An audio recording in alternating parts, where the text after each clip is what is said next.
Hi friends, आज हम बात करेंगे ईओआई इन रियल एस्टेट के बारे में। फ्रेंड्स, पिछले 2 सालों से रियल एस्टेट में स्पेशली नोएडा, दिल्ली में एक नया ट्रेंड चला है which is EOI means expression of interest. Friends, नया ट्रेंड जानने के लिए हम पहले थोड़ा सा पुराना ट्रेंड समझेंगे। आज से 2 साल पहले और इनफैक्ट अभी भी मोस्ट ऑफ द प्रोजेक्ट्स में अगर आप फ्लैट बुक कराने जाते हैं तो सबसे पहले आप बिल्डर के ऑफिस में जाते हैं, वहाँ पे कोई फ्लैट पसंद करते हैं, उसका size, floor, facing, loan availability, possession date etcetera आप पसंद करते हैं। देन अगर आपको पसंद आ जाता है तो फिर आप एक टोकन अमाउंट 1 या 2 लाख रुपए का देकर अपनी यूनिट होल्ड करवा लेते हैं और देन विद इन 1 वीक या 10 डेज में आप 10% पेमेंट पूरा करके अपना बीबीए बनवाते हैं, बिल्डर बायर एग्रीमेंट पूरा करवाते हैं और फिर उसके बाद रेस्ट ऑफ द पेमेंट आप according to your payment plan pay करते हैं till the time of possession. और जब पोजेशन हो जाता है, प्रोजेक्ट रेडी हो जाता है, तब आप पोजेशन लेते हैं, रजिस्ट्री कराते हैं और उसमें रहना स्टार्ट कर देते हैं। ये हो गया नॉर्मल प्रोसीजर। बट कुछ टॉप क्लास डेवलपर्स आज इस ट्रेंड को अपने इंटरेस्ट में चेंज कर रहे हैं। आज आप किसी टॉप क्लास डेवलपर के प्रोजेक्ट में फ्लैट बुक करने जाते हैं तो वहां पर आपसे वो ईओआई लेते हैं इंस्टीड ऑफ टोकन अमाउंट और बदले में आपको कोई यूनिट नंबर डिक्लेयर नहीं करते, कोई प्राइस डिक्लेयर नहीं करते, कोई ऑफर स्पेसिफिकेशन डिक्लेयर नहीं करते। वो आपसे कहते हैं कि ये सारी चीज़ें आपको चूज करने का मौका मिलेगा जिस दिन हमारा लॉन्च होगा। 1 या 2 महीने बाद उनका लॉन्च होता है। तो वो आपसे कहेंगे कि अगर उस टाइम पे आपको ये चीज़ें नहीं पसंद आती तो आपका टोटल अमाउंट 2 महीने के अंदर रिटर्न हो जाएगा। तो इसमें कोई भी रिस्क नहीं है आपका। बट आप ये अपॉर्चुनिटीज का बेनिफिट बाद में नहीं ले पाएंगे क्योंकि बाद में लॉन्च के बाद ऑफ कोर्स प्राइस हाइक हो जाएगा। तो वो एक सेंस ऑफ अर्जेंसी क्रिएट करने की कोशिश करेंगे आपके माइंड में। बट इसमें बहुत सारे हिडन रिस्क होते हैं जो मैं इस वीडियो में आगे डिस्कस करूंगा। बिल्डर ईओआई के नाम पर आपको एक ईओआई नंबर देता है which is like a token number in a Q. जिस दिन लॉन्च होगा बिल्डर सारे बायर्स को एक साथ बुलाएगा और ईओआई नंबर के हिसाब से प्रायोरिटी देगा और आपको अपॉर्चुनिटी मिलेगी कि आप अपना फ्लैट बुक कर सकते हैं। अब सपोज सुरेश जी का ईओआई नंबर था 151 और प्रोजेक्ट के इस फेज में टोटल नंबर ऑफ फ्लैट्स हैं 200। तो अब सुरेश जी से पहले ऑलरेडी 150 लोग तो फ्लैट बुक कर चुके हैं, तो अब रेस्ट बचे 50 फ्लैट्स। तो अब सुरेश जी का जब नंबर आएगा तो उनके पास 50 फ्लैट्स ओपन होंगे जिसमें से वो अपना फ्लैट पसंद कर सकते हैं। बट जो कि बहुत ही मुश्किल काम है बिकॉज अब लास्ट के 50 फ्लैट या तो रोड साइड बचे होंगे या टॉप फ्लोर्स बचे होंगे, तो जो किसी भी एंड यूजर बायर के लिए लास्ट चॉइस होती है क्योंकि पहले अच्छी इन्वेंट्रीज तो पहले ही निकल चुकी होंगी जो इन्वेस्टर्स बुक कर चुके होंगे। तो आइए देखते हैं ईओआई सिस्टम में फायदा बिल्डर का होता है या बायर का। बिल्डर 200 फ्लैट्स के अगेंस्ट 350 से 400 लोगों से ईओआई रिसीव कर लेता है। तो जिस दिन लॉन्च होता है तो उस दिन 200 फ्लैट के अगेंस्ट 350 से 400 बायर्स वहां पर प्रेजेंट होते हैं। बिल्डर देखता है कि मेरे पास तो सिर्फ 200 यूनिट है सेल करने के लिए और बायर्स हैं 350 से 400। अगर आधे लोगों ने भी फ्लैट परचेज कर लिया तो मेरा प्रोजेक्ट तो बिक गया।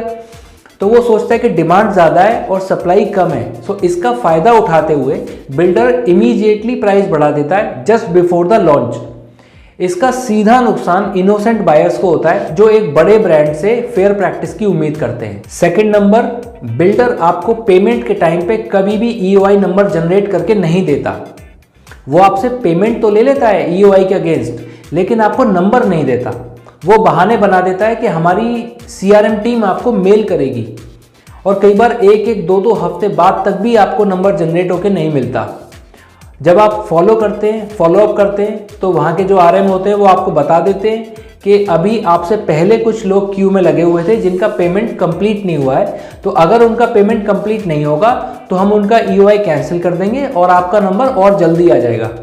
बट होता इसके अगेंस्ट ही है मोस्ट ऑफ द टाइम। जब आप साइट पे ईओआई बुक कराने जाते हैं तो आपको पता चलता है कि आज 100वां नंबर चल रहा है या 90 नंबर चल रहा है और कई बार जब आपको 1 या 2 हफ्ते या 3 हफ्ते बाद आपको ईओआई नंबर मेल पर आता है तो आपको पता चलता है कि आपका नंबर 150 है। तो आपको लगता है कि ये क्या हो गया, इतने लोग बीच में कैसे आ गए। तो इसमें बिल्कुल भी ट्रांसपेरेंसी नहीं होती और आप बिल्कुल भी पेमेंट करने के बाद भी क्लियर नहीं हो पाते और बिल्डर के बाद कंप्लीट स्कोप रहता है मैनिपुलेशन करने का। थर्ड, ईओआई सिस्टम बिल्कुल आईपीओ सिस्टम की तरह होता है, बट प्रॉपर्टी बिल्कुल भी शेयर की तरह नहीं होती है।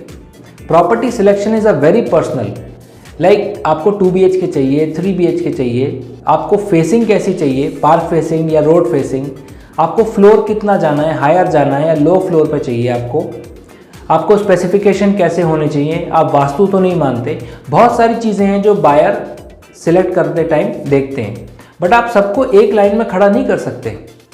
ये हाँ, आईपीओ सिस्टम काम करता है, ये सक्सेसफुल होता है, बट ये आइडेंटिकल प्रोडक्ट्स के लिए होता है। लाइक एप्पल का आईफोन 14 अगर वो आएगा तो वो हर फ़ोन सेम होगा।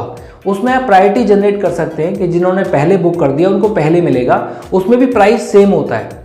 जिन्होंने बाद में बुक करा उनको बाद में मिलेगा। लाइक अभी स्कॉर्पियो एन की 2-2 साल की वेटिंग चल रही है, बट उसमें बिल्कुल सेम होते हैं वो। उसमें ये नहीं होता कि सीट कम हो जाएंगी, ज़्यादा हो जाएंगी, कोई आगे का हो जाएगा, कोई पीछे का हो जाएगा, कोई नीचे हो जाएगा, कोई ऊपर हो जाएगा, वो सेम नहीं होता। And fourth is psychological pressure. Launch वाले दिन बायर्स के ऊपर एक साइकोलॉजिकल प्रेशर होता है, उन्हें लगता है ये कोई लकी ड्रॉ सिस्टम टाइप है, इतने सारे लोग हैं, इन्वेंट्रीज थोड़ी हैं, सबको नहीं मिल पाएंगी, बहुत कम लोगों को इन्वेंट्री मिलेंगी, और जिनको मिलती हैं वो दे कम लाइक अ विनर। एक सेलिब्रिटीज़ को बुलाया जाता है वहाँ पे, जो प्रॉपर्टी परचेज कर लेते हैं उनके साथ उनकी फ़ोटो क्लिक की जाती है, उनके साथ डांस कराया जाता है, स्टेज पे भी उनको रिकॉग्निशन मिलती है, और उन फोटोज़ को जो बायर्स हैं वो अपने सोशल मीडिया हैंडल्स पे भी शेयर करते हैं, तो उनको सोसाइटी में भी रिकॉग्निशन मिलती है। So they come out as a winner and everybody wants to be a winner. तो जो लोग प्रॉपर्टी लेने वाले होते हैं वो अपनी फैमिली के साथ आते हैं, ऑफ कोर्स बीवी बच्चों के साथ आते हैं, तो वो भी सक्सेस का पार्ट बनना चाहते हैं।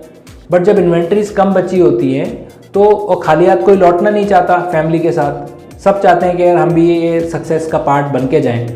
तो जब वो डिसीज़न लेने जाते हैं और अगर इन्वेंट्री कम बचती है और उनको थोड़ा लेफ्ट राइट भी कॉम्प्रोमाइज़ करना पड़ता है, तो वो करके इन्वेंट्री बुक कर देते हैं। तो एक इमोशनल डिसीजन होता है property purchase, it is never a logical decision. इस चीज़ का फ़ायदा बिल्डर्स उठाते हैं। तो मेरे को कई लोग ऐसे मिले हैं जिन्होंने बोला कि लॉन्च वाले दिन गलती हो गई और रोड साइड फ्लैट खरीद लिया, हमें पार्क साइड लेना था, अब रीसेल करना चाहते हैं तो रीसेल नहीं होता, जो इतना आसान नहीं है। अगर आप मेरी ओपिनियन पूछो तो मैं इस ईओआई सिस्टम के सख्त खिलाफ हूँ। मेरा बस चले तो मैं इसे आज ही बंद करा दूँ, क्योंकि मुझे इसमें सिर्फ और सिर्फ बिल्डर का फ़ायदा दिखाई देता है, बायर का तो इसमें कोई भी फ़ायदा नहीं है। अब आप कहोगे कि ठीक है, ओके, ये ईओआई सिस्टम में नहीं जाना, तो इसका ऑपोजिट भी तो बताओ कि करना क्या है। मैं बता दूं, सबसे पहले तो आप ऐसे प्रोजेक्ट में इन्वेस्ट करो जिसमें आप पहले खुद अपनी मर्जी से फ्लैट पसंद करो और बाद में बुक करो, ना कि पहले बुक करो और बाद में पसंद करो, वो भी बिल्डर की मर्जी से। दूसरा ऑप्शन है आप प्रॉफेस्ट में जा सकते हो। बड़े बड़े brokerage firms time to time प्रॉफेस्ट लगाते हैं। अभी एनबीटी नवभारत टाइम्स ने भी लगाया था लास्ट वीक। उसमें क्या होता है, एक ही 5 स्टार होटल में जनरली ये होता है, एक ही रूफ के नीचे बहुत सारे डेवलपर्स होते हैं। तो जब आप उसमें जाते हैं तो वो आपस में भी कम्पीट कर रहे होते हैं, क्योंकि सबको बिजनेस चाहिए। तो क्लाइंट को अपनी तरफ खींचने के लिए अच्छे से अच्छे ऑफर्स, अच्छे से अच्छी प्राइसिंग वो लोग देते हैं, क्योंकि वहाँ पे बल्क में सेल हो जाती है उनकी। तो आप ऐसे में वहाँ जाते हैं तो आप सबकी प्राइसेस लेके, सबके ब्रोशर लेके एक टेबल पे बैठ के आराम से कंपेयर कर सकते हैं सबको। तो आप एक इजीली मार्केट अवेयर बायर बन जाते हैं, विच इज़ वेरी इंपॉर्टेंट। तो आप एक अच्छी डील क्रैक कर सकते हैं वहाँ पे। तो बायर हमेशा प्रॉफेस्ट में फ़ायदे में रहता है। तीसरा तरीका है कि आप ऑनलाइन जाके, आजकल बड़े सारे पोर्टल्स हैं, 99 एकड़, मैजिक ब्रिक वगैरह काफ़ी टाइम से चले आ रहे हैं। तो आप इनमें जाके अपनी रिक्वायरमेंट लाइक साइज़ वगैरह और अपनी प्राइसिंग जो आप बजट प्लान करके चल रहे हैं और जो लोकेशन है या जो आपका पोजेशन पीरियड है वो आप जो प्लान कर रहे हैं, उसके हिसाब से 3 से 4 प्रोजेक्ट शॉर्टलिस्ट कर लीजिए। उनको फिर ऑफलाइन जाके विजिट करिए, उनके ऑफिस में, उनके प्रोजेक्ट पे आप देखिए प्रोजेक्ट कितना बन गया, स्पेसिफिकेशन क्या है, कैसा प्रोजेक्ट बना रहे हैं वो लोग, उनको एक्सपीरियंस कितना है और वहाँ के लोगों का व्यवहार कैसा है, वो कितने सपोर्टिव हैं। तो ये सारी चीज़ें आप वहाँ जाके, वहाँ से वाइब्स कैसी आती हैं आपको, आप ये सारी चीज़ें वहाँ पे जाके देखिए। उनके पास्ट प्रोजेक्ट्स भी आपको देखने चाहिए कि उन्होंने कितने टाइम से डिलीवरी की है, जो पुराने प्रोजेक्ट्स हैं उनका कंस्ट्रक्शन का क्वालिटी क्या है। तो आप ये सारी चीज़ें डिस्कस करके एक प्रोजेक्ट को फाइनल करके उसके साथ जा सकते हैं, उसको बुक कर सकते हैं। ये लास्टली अगर आपको अच्छा लगता है तो आप मेरी सर्विस भी इस सारे प्रोसीजर में ले सकते हैं without any extra cost, because हमें तो बिल्डर अकोमोडेट करता ही है और उसमें आपसे कोई एक्स्ट्रा चार्ज बिल्डर नहीं करता।